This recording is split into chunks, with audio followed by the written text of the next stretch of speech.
So I've got 4 tips that I want to share with you tonight that are all about improving your endurance running. You'll have to excuse me, I'm going to eat a mango in between each tip because I've just come back from a 17-mile midweek long run and certainly need to refuel. Look at that. It's like an armadillo in a mango form. So the first tip I wanted to share to you tonight was aerobic base. Do not forget to build your aerobic base. This is something that is built over time, so it's not something that you're going to improve over a matter of weeks. I think I mentioned in one of my previous videos around this time around for this marathon training, I did a big aerobic base phase before I started the marathon specific training, and it really helps. Just makes everything feel a lot easier, just feels a lot more comfortable. What we mean by aerobic base is just going out and running at a comfortable pace in the endurance zone and just doing that for weeks, months on end before you start your specific race training. What does aerobic base training look like? Go back to the guys from the 60s like Lydiard. I think I mentioned this before, big fan of that style. Just building up your mileage gradually, week by week, and just easy running, just constant easy running. Let's say do a 6-mile run one day, do a 10-mile run the next, 6 miles the next day, 10 miles the next, but slow, easy. If you're doing it easy, you're not going to get injured, right? It's the injuries, well, this is for me anyway, the injuries come when I start pounding hard, when I start doing intensity sessions and then not having the recovery in the middle.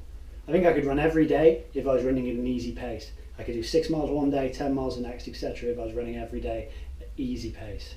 If I start putting track sessions in there or long tempo runs, I'm going to get injured, and then you need a rest.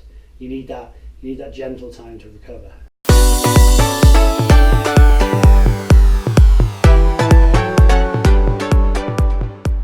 So tip number 2, the midweek long run.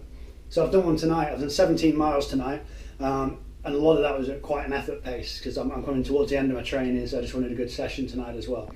But all through marathon training, I've been doing the long run at the weekend, but I've also been doing a midweek long run.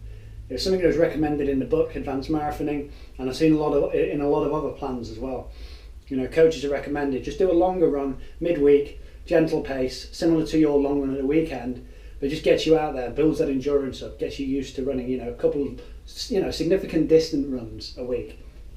So what do we mean by midweek long run? Don't mean doing 20 miles on a Wednesday night and then doing 20 miles on a Sunday. I mean doing 12, 13, up to 16, 17 miles tops midweek alongside your Sunday, if you do it on a Sunday, your weekend long run.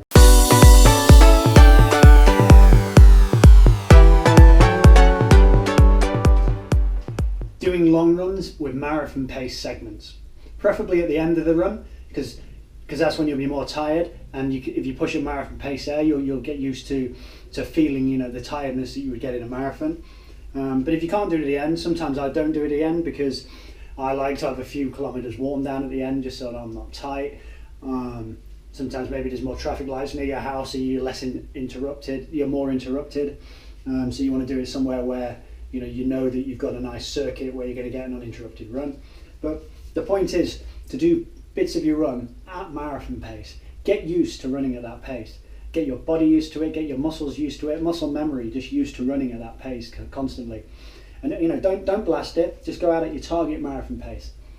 The more running you do at that pace before race day, the more comfortable you'll be. Obviously don't blow it out and go out running all your long runs at marathon pace. You'll burn out, you'll injure yourself and you'll fail.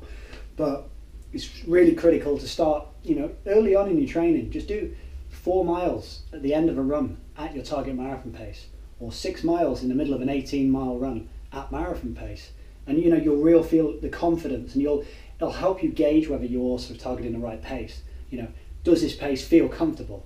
If 4 weeks out from your marathon you run an 18-mile, 20-mile run, you do 10 miles at marathon pace and it feels hard, and you might have a reason for that, you might be tired, but if it feels really hard, perhaps you want to reassess your pace. So it can also be a good gauge of where you are as well as that confidence builder.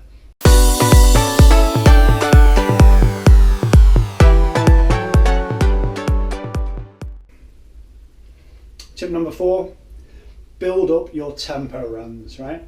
So tempo runs, a lot of people think do short warm up, do 20 minutes of tempo pace, and then a short warm down. You need to build that up though over time, especially in marathon training, right? Because I'm talking marathon training, I'm talking endurance. So what do we mean by building up the tempo run? Let's say going out and doing 7-8 mile tempo runs, right? So longer than a 10k, doing a tempo run for close to an hour, at the slower end of tempo pace. Don't go blasting it at lactate threshold and pushing yourself. Go at that slower edge of tempo pace. If you don't know what it is, use one of the online calculators like Macmillan. They've got a really good calculator that'll show you your approximate tempo paces. I think even Strava now will do it off you. If you put a recent race time into Strava, it'll give you what your tempo paces are. So a good example of a good workout for building up your tempo runs is a run that I did in San Francisco recently, where you're going out and you're doing about 8 miles at tempo, but you're gradually getting faster every couple of kilometers. So at the end, you are right at your lactate threshold pace.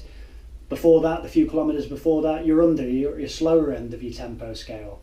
So what you're not doing is you're not pushing yourself into the ground. You're not going at, because you've got to remember your tempo pace is supposed to be, people say your nominal 10-mile pace, right? Or what you can run comfortably for, well, not comfortably, but what you could run for an hour for, right? So you don't want to be blasting an hour at that pace every week because you're just going to burn yourself out.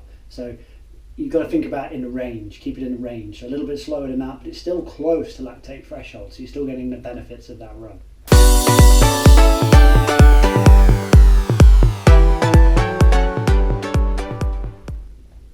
So that was 4 tips to help you improve your endurance running.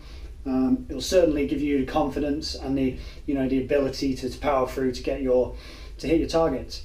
So I'm going to refuel now. I'm going to eat the rest of these mangoes. It's important to refuel after a run. That's probably the most critical thing you can do in terms of the recovery. Smash down some fruit, some mangoes, some bananas straight after your run, and then you're ready to go out the next day and hit it again.